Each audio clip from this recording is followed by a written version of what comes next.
What has the narcissist done to your mind? Why did they want your mind? The narcissist, as we know, needs another object to fuse and merge to because they were abandoned and rejected as a child by their own mother.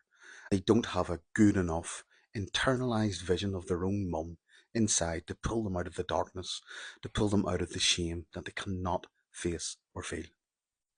And because of their internal world and the way that they have been discarded by their parents, they also don't have access to love and sadness because it's too painful to face.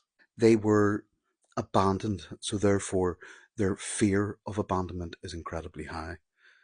They were engulfed by their mother, therefore their fear of being engulfed is incredibly high.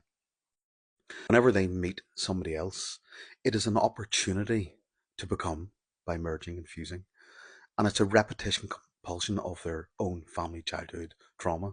All their behavioural patterns that they find unacceptable because the identification with those behavioural patterns links them back to mother. It links them back to their original abuser. And that identification with the original abuser is too much. They internalized that abuse as a child and idealized the mother. It was the only way to survive. A child cannot survive without idealizing its parents. And the whole idea for a child over time is to separate away. Frustration grows between the parent and the child. Eventually, the child separates away and becomes themselves. And they're meant to be able to see the good and the bad in themselves and others.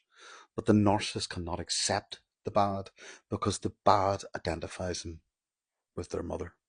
So they engulf the victims to vicariously live through them, to let those emotions be held somewhere else where it can be dealt with by somebody else. This objectification of our own psychology, of our own sort of ability to think freely for ourselves, lack of autonomy that we have in the relationship is not because of our inability to sort of be, it's because we've negated ourselves.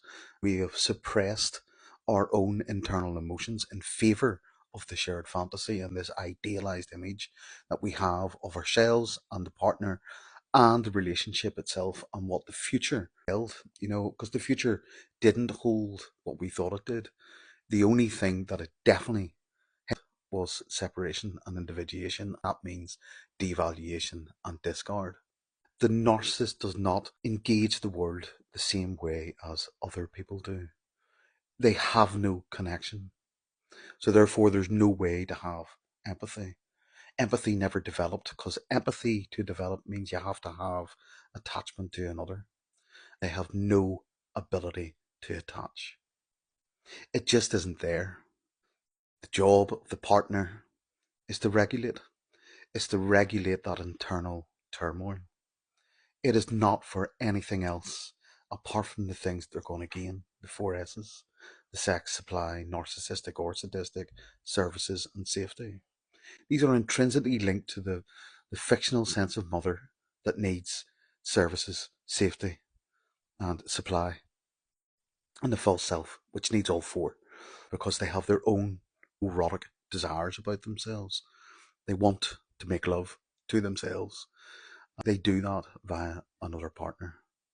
Our role in here has not been one emotionally reciprocally share life about pure objectification of you as an object, separate, individuate away from, to get stuff off, to gain things off, to live through, to bring memories to them.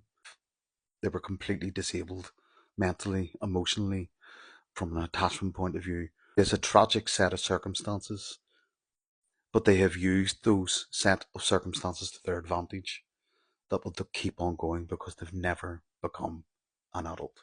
They're infants. They are literally emotionally stunted between the age of 2 and 4. Peace out.